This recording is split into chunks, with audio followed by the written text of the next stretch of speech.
Oh my, this is from an actual sculpture.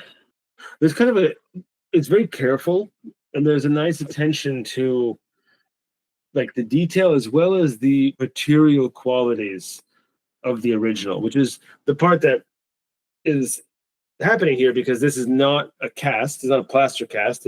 This is either it's made out of either marble or alabaster or something, and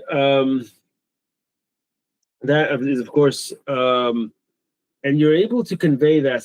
It conveys, especially in areas like this, right? Like there's a translucency which you are conveying, which I like. I do think there's some things that can be amped up a little bit to make this more interesting. For example, you don't want to do all the hair. You want to do some of the hair that's the most important hair, or that you call the most important hair. I personally think it's up here, right? Like I want to see this collection of like individual hairs, where they go, they kind of come out of the overall kind of angles of the other ones. All the other ones are right, like just pulled back. Here we have a chance to really emphasize the occlusion and make this really work. Even in this instance, I think you're sort of doing it, but we can always show that some of our cast shadows, you could see it, at least in some areas, would be a darker value than the core shadow, right? And that would help to differentiate between our main pages and plane.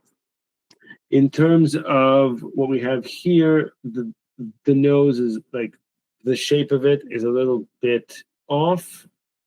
It's very it's not very easy to capture the shape of her nose, but it's sort of a nose that we all have looked at a lot because this is a very, very famous sculpture. I do think the mouth is a little bit off its axis, and it's a little bit low, so it should come up a little bit. We have a little bit more of the values on the upper lip. All of this kind of moves along as well. It helps with the overall angle and the tilt of the head. You actually have this thing is quite an advantage. You have the reattachment of her head, which gives you the way it inserts more or less into the shoulder girdle, which is something, why not use it, right? Like why not use it to show the tilt and angle that we have here.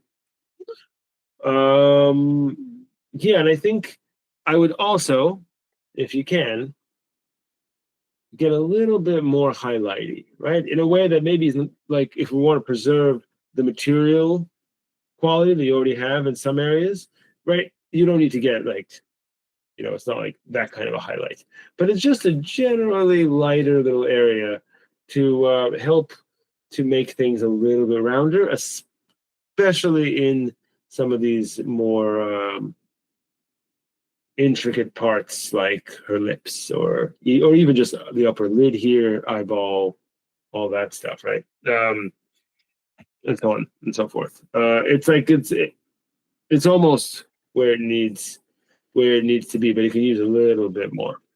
I would say that for everybody. I think everyone really has pushed these up to a point, but I would say another few hours, maybe after some of the stuff we talked about here, would be helpful. You might want to smash your head against the wall if you want, because you're tired of these. Then maybe just apply this in like a future cast. But if you do still have it in you, even just an hour or two, just trying to kind of like apply some of the stuff we talked about here might be helpful. Well, the great thing about NMA is that being in the program for almost 2 years, I did start to see how all of the elements that we're taught come together. Now it's easier to kind of build that foundation and then build on top of it because the foundation is strong.